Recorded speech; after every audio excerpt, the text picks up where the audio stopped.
Han oído hoy la diferencia, y realmente son tres términos que son comunes, pero tienen ciertas diferencias entre el migrante, el refugiado, que es aquel que llega a otro país con ciertos derechos por persecución política o problemas de derechos humanos. Y también hemos oído como la conferenciante de UNICEF acerca de los niños no acompañados, que son migrantes y entran en los Estados Unidos. Y para la charla de hoy yo me voy a concentrar más bien en la salud de estos niños migrantes a los Estados Unidos solos. Los migrantes son la población pediátrica de más rápido crecimiento en los Estados Unidos y han contribuido al crecimiento total en la población infantil de la última década. Ahora mismo, una cuarta parte de los niños de los Estados Unidos, o 18 millones de ellos, viven en una familia de inmigrantes, y eso es una proporción bien grande. Estas familias migrantes son racialmente y étnicamente diversas. Vienen a los Estados Unidos por diferentes razones. Pero ahí creo yo que es un poquito donde se une la definición del refugiado con la definición del migrante. Hasta ahora, y muchas personas en los Estados Unidos piensan, bueno, pues el migrante viene solamente porque quiere buscar más dinero y quiere buscar oportunidades.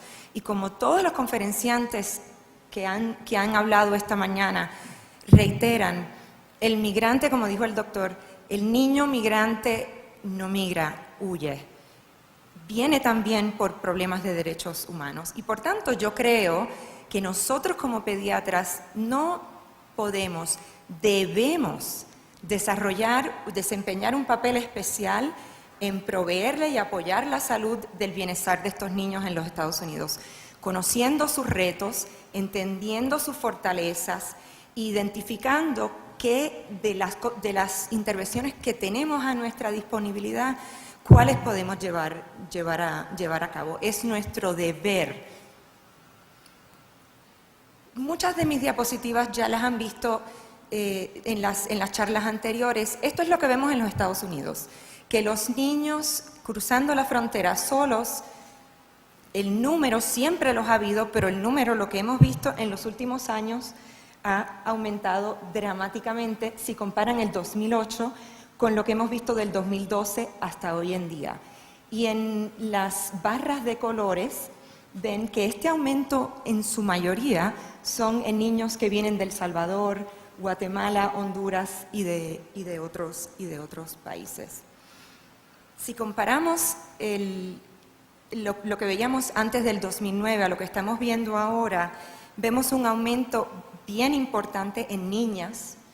Esa prevalencia de que más eran varones que niñas está cambiando, y un aumento de 117% en niños pequeños. Yo cuido de niños que han cruzado la frontera solos, que tienen apenas 6 y 7 años. Ya no son los adolescentes. Yo trabajo en el hospital de Yale, que está bien cerca de Nueva York, aquí. La frontera está por acá. Y cuando esto comenzó, yo miraba las noticias y decía, Dios mío, ¿pero qué es esto que está sucediendo? Sin saber que muchos de estos niños estaban justo en mi estado, en donde yo practico. Y esta diapositiva, que es del 2014, y ahora debe estar llena de muchos más puntos, lo que les dice es que este problema o reto de nosotros proveer cuidado médico no es solamente en los países fronterizos. Esto es algo que todos los médicos en los Estados Unidos debemos conocer y debemos saber cómo cuidar de ellos. Las causas para la migración han sido discutidas y son muchas, incluyendo violencia, inseguridad, extrema pobreza, el tráfico, la explotación. Esas son las cosas que los empujan a ellos a salir de su país, y también los trae a los Estados Unidos en gran parte la reunificación familiar. Muchos de estos niños ya tienen familiares o conocidos y se vienen a reunificar con esos familiares en los Estados Unidos, o sus padres buscan para ellos una vida mejor y los envían. Como también les han dicho, para poder cuidar realmente de estos niños tenemos que entender su situación en su país, tenemos que entender el viaje y el trauma que continúa y después su situación en los Estados Unidos. Estas fotos las habían visto antes, estaban en la charla del Dr. Stein. Su viaje es traumático. Una vez son aprendidos, entran a la hielera, después entonces los ponen en estos centros de detención en donde pueden estar de 1 a 2 meses. Y entonces yo creo que una de las cosas que yo aprendí bien temprano para poder cuidar de estos niños, para ver cómo va a ser la evaluación de estos niños cuando llegan, es entender esas 4 fases. ¿Qué sucedió en su país de origen? ¿Qué sucedió durante el viaje? ¿Cómo fue su proceso de detención y de diseminación? Y luego de la detención, ¿cómo es la realidad de ese niño o esa niña ahora mismo en el estado donde yo estoy? Y entonces, cuando yo comencé a hacer esto, yo desarrollé una clínica hispana hace como 4 años en el estado, en la universidad donde yo practico, y por enterarse de esa clínica hispana fue que un grupo de derechos humanos me llamó y me dijo que habían 500 de estos niños en el estado donde yo practico, cosa que yo no sabía. Y yo decía, pero ¿y ahora qué? No sabemos exactamente cuántos son, porque el gobierno americano, una vez aprende estos niños, no los puede deportar porque vienen de países con quienes los Estados Unidos no tienen frontera. Existe una ley en Estados Unidos que si tú cruzas los Estados Unidos ilegalmente y vienes de un país con el que Estados Unidos tiene frontera, inmediatamente te regresan, y por eso es que muchos de los niños mexicanos regresan inmediatamente, pero cuando vienen de un país con el que Estados Unidos no tiene frontera, tienen que hacer algo por ellos. Y el gobierno de los Estados Unidos sabe quiénes son, sabe dónde están, porque estos niños están esperando un proceso de deportación. Pero tenemos, señores, 0 recursos para su cuidado médico. Existen en su proceso de deportación, y esto es la frustración inmensa y por la que yo creo que esto es un problema de derechos humanos, existen para un proceso de deportación, pero no existen para cuidar de ellos, para cuidar de su salud. No existen recursos para poderle hacer toda la batería de exámenes de laboratorio que voy a discutir con ustedes. Y entonces, pues nosotros lo que hacemos es que creamos clínicas, hablamos con gente, pedimos que los profesionales de la salud como yo donemos nuestro tiempo para cuidar de estos niños y por lo menos hacer ese cernimiento inicial de la puerta de entrada al cuidado médico.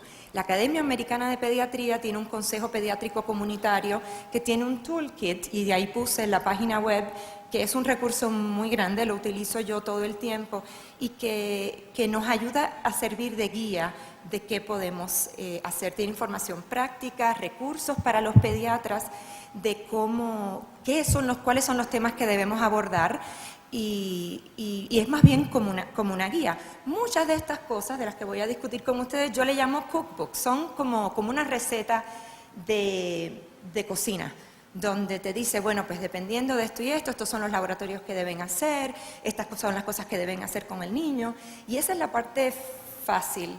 La difícil es cómo personalizar esa intervención pediátrica, porque la experiencia es diferente para cada niño.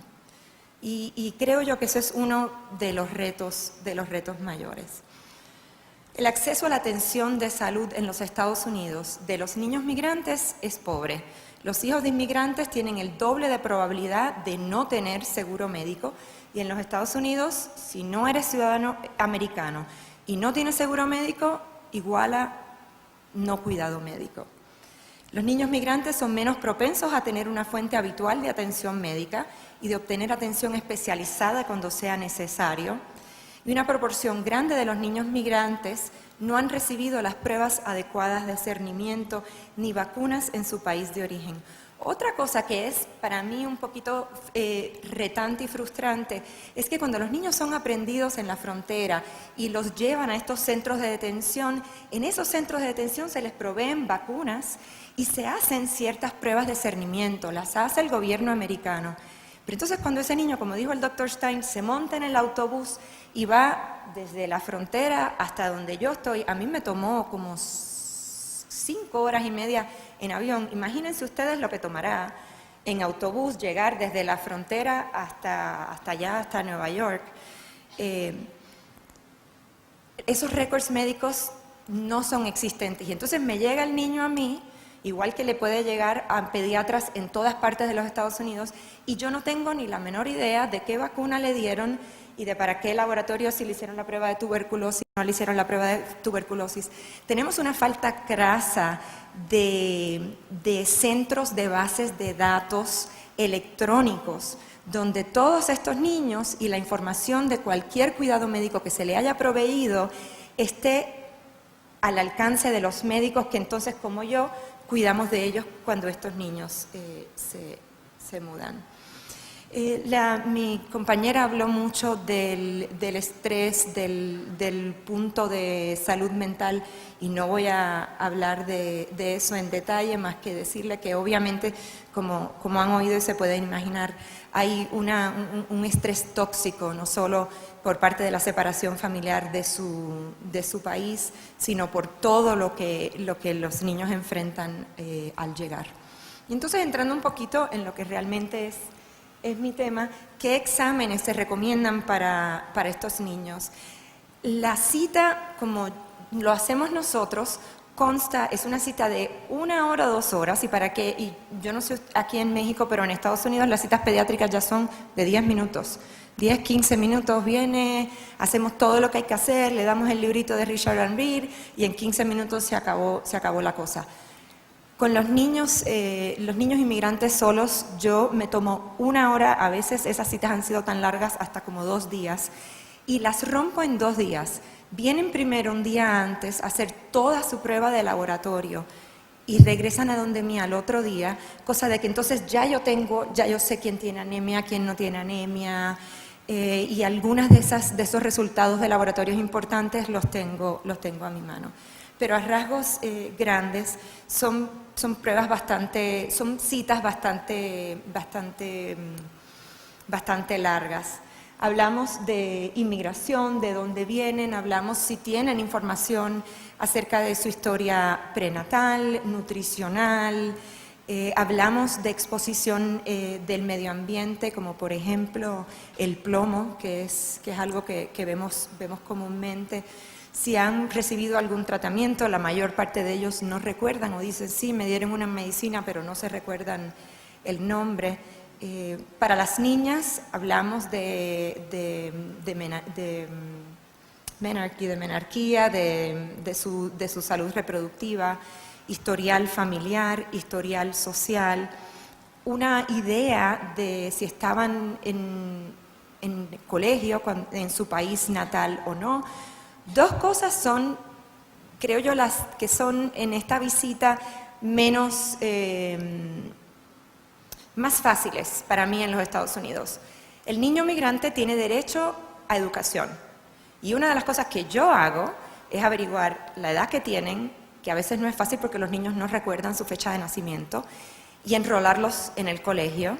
Y la segunda es darle vacunas, porque en los Estados Unidos, como les dije, no tienen derecho a salud, a cuidado médico, pero sí le puedo dar vacunas gratis, sin importar el estado migratorio, y sí pueden asistir al colegio hasta el 4º año de secundaria. Además de eso, hablamos de uso de sustancia, hablamos de su historial sexual, muchos de estos niños han sido abusados, y hablamos un poco de obtener información, no ir muy adentro en cuanto al abuso para no revivir todo ese trauma, pero sí para tener idea de cuáles han sido sus experiencias, cuál ha sido su trauma, para entonces hacer los referidos apropiados. El desarrollo es bien importante, y aquí yo les pongo algunas de las pruebas de cernimiento. Estas son pruebas que se utilizan en todas partes del mundo, son pruebas para ver, dependiendo de la edad del niño, cómo está su desarrollo. Tiene un rezago en motor fino, motor grueso, en su lenguaje, etc. Hacemos un cernimiento psicológico. Yo tengo la fortuna de que la trabajadora social de mi clínica es venezolana, hispana como yo, bien comprometida, y ella puede entonces, ella tiene la expertise para hacer para hacer una evaluación psicológica y obviamente toda la evaluación médica. ¿Qué exámenes se recomiendan para los niños inmigrantes? Esto es como una receta de cocina. Esto es lo que hacemos, esto lo hacemos con casi todo el mundo y a esto le añadimos dependiendo de la edad, dependiendo de sus experiencias. Pruebas de tuberculosis, nomogramas de pruebas para anemia, para el plomo, queremos saber quién ha sido expuesto a hepatitis y quién no. Hacemos pruebas intestinales de parásitos.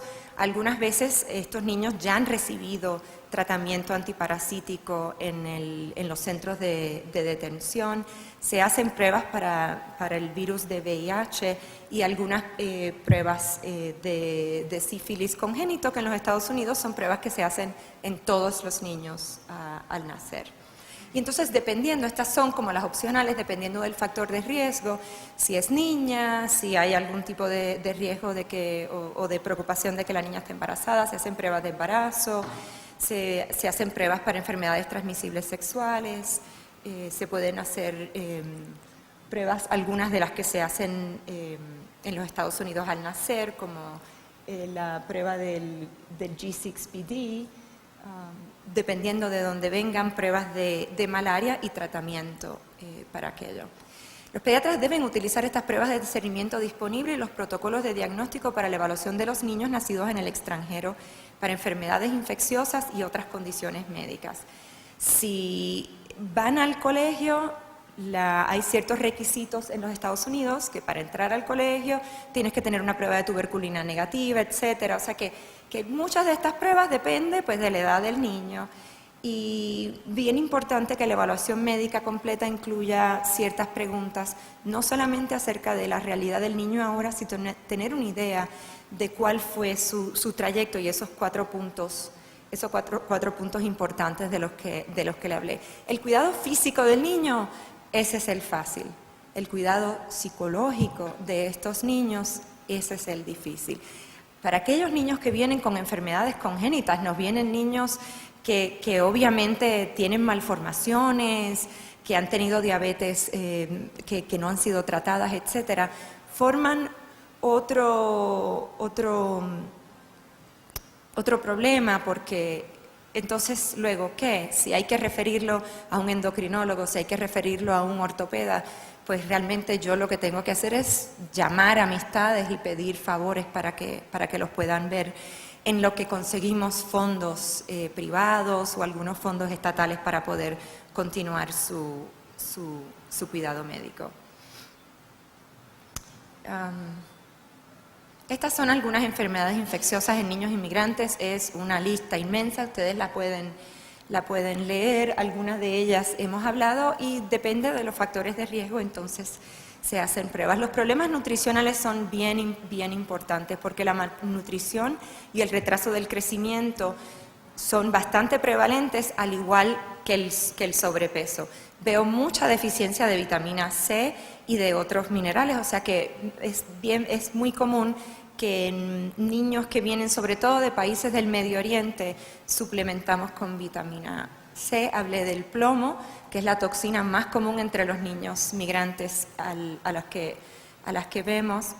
La doctora habló de salud mental, así que voy a saltar eso. Hay instrumentos para detectar depresión, PTSD. Nosotros hacemos referidos a psiquiatras de niños que nos ayuden en ese cuidado. Y lo otro que es bien importante es el lenguaje. Yo comencé la clínica hispana hace 5 años porque yo estaba convencida de que la mejor manera de proveer un cuidado médico a una persona es en una manera que tú puedas entender, hablando el mismo lenguaje. Y entonces es bien importante que ustedes, si no hablan el mismo idioma que la familia, que el niño migrante, busquen una persona que los ayude en esto. El 82% de los niños migrantes en Estados Unidos hablan inglés, pero el 40% de ellos viven con un padre que no habla inglés. Y entonces yo le digo siempre a mis residentes, a los pediatras que no hablan español, si usted está cuidando de un niño que habla inglés, pero su mamá o su papá está con ellos y su mamá y su papá no hablan inglés, no usen al niño de traductor, búsquense un intérprete, porque el lenguaje es muy, muy importante. Su mensaje, doctores, puede ser el mensaje más precioso y más sofisticado del mundo. Si el receptor, si el paciente no les entiende, su mensaje es una basura. Y entonces el punto del idioma es menor, pero creo yo que muy importante. Y entonces pues muchas otras cosas más. Yo digo que yo soy pediatra, pero que me estoy casi volviendo abogado con lo que está sucediendo en los Estados Unidos, porque las preguntas cada vez son más acerca de derechos de inmigración, padres buscando cartas porque tienen miedo a deportación, quieren documentos legales donde en caso de deportación ellos le puedan dar el poder a otra persona que sea legal para que cuide de sus hijos, para que sus hijos no vayan al sistema de foster care o de adopción. Y entonces pues hay muchas preguntas que para poder contestarlas yo creo que es casi como si estuviera entrando a escuela de derecho. En los Estados Unidos, acceso a cuidado médico es importante, diferente a Canadá que provee cuidado médico gratis. En los Estados Unidos ese no es el punto. Y esto está en inglés, pero esto les enseña a ustedes de los residentes permanentes que tienen visa, etcétera, los refugiados y a los derechos, ya sea de seguro médico que tienen derechos, y estos son los inmigrantes indocumentados. No tienen derecho a ninguno de ellos. O sea que recalco yo con todos ustedes que ese es el reto. No es imposible, pero es el reto más grande. Y lo otro es que en diferentes partes de los Estados Unidos difiere. Si usted está en California, si usted está en Nueva York, y ahora comenzando en el estado donde yo estoy, existen maneras de buscar recursos financieros para darle cuidado médico a los niños. Termino con unas fotos de mi clínica hispana. Todos los pacientes aquí me han dado permiso para compartir estas fotos con ustedes. Y ella es María, es la mamá de esa niña preciosa a quien yo cuido. Ella es original de México y este diciembre me hizo un pozole divino, divino, divino, divino. Así que en la clínica hispana la verdad es que hacemos un trabajo muy bonito, somos las Naciones Unidas. Puse allí mi correo por si alguien tiene una pregunta y de nuevo muchas gracias por el tiempo.